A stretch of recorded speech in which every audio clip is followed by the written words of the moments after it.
Hello student, कैसे हैं आप? मैं समझता हूँ बिल्कुल फिट होंगे। आज हम डिस्कस करने वाले हैं कि वेलोसिटी टाइम ग्राफ से हम एक्सीलरेशन को कैसे फाइंड करेंगे।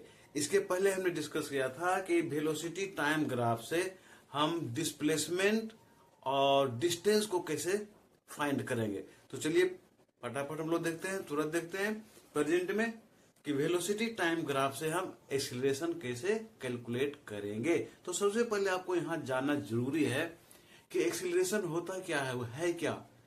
तो change in velocity with time is called acceleration. Time के साथ वेलोसिटी में जो चेंज होता है उसको हम एक्सीलरेशन कहते हैं। दूसरे वर्ड में बोल सकते हैं कि 1 सेकेंड में बॉडी का वेलोसिटी में जो चेंज आता है वही कहलाता है एक्सीलरेशन। तो एक्सीलरेशन है क्या? चेंज इन वेलोसिटी और टाइम दोनों का रेशियो है। यह देखिए, मैंने एक स्लोप बना के रखा है। एक्स एक्सिस पर टाइम सेकेंड में लिया, वाई एक्सिस पे वेलोसिटी को लिया मीटर पर सेकेंड में।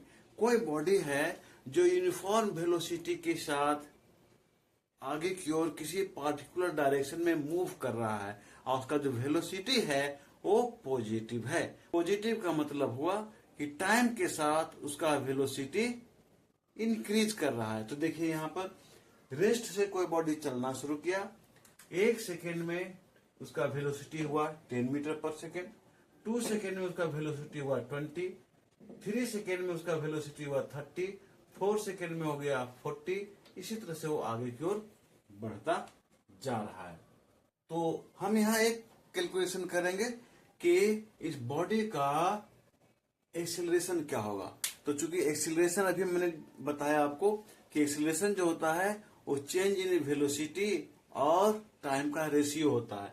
तो वेलोसिटी वाई एक्सिस पर, टाइम एक्स एक्सिस पर, और एक्सीलरेशन क्या होता है? रेशियो होता है। तो ये जो स्लोप है ओपी, यही हमें एक्सीलरेशन देगा।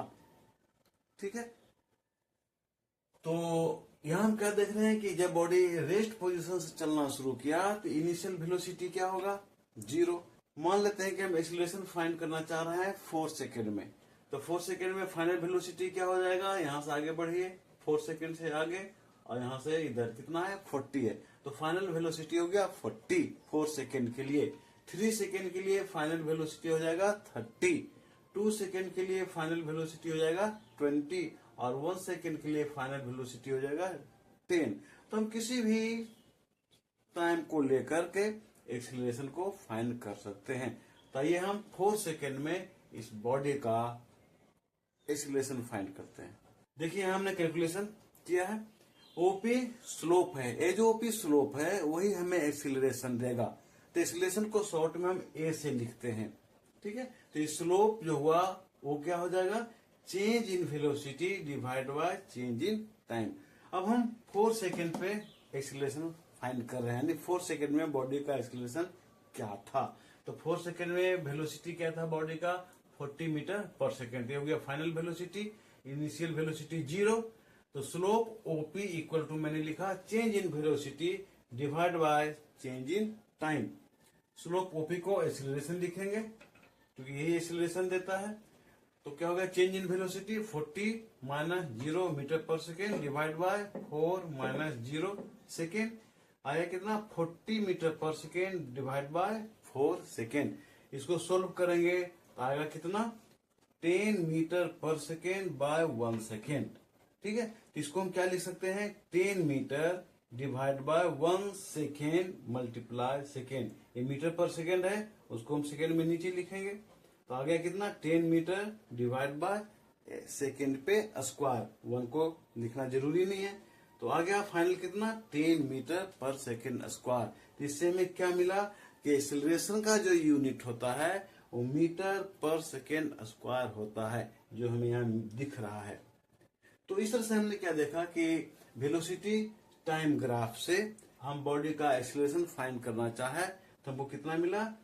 10 मीटर पर सेकेंड स्क्वायर। तो मैं समझता हूं ये टॉपिक आपको अच्छी तरह समझ में आ गया होगा। फिर मिलते हैं नेक्स्ट वीडियो में, जिसमें हम देखेंगे कि अगर बॉडी का स्लोप नीचे हो तो एक्सीलरेशन कैसा होगा। तो आइए मिलते हैं नेक्स्ट वीडियो में। तब तक आप अपना ख्याल रखें।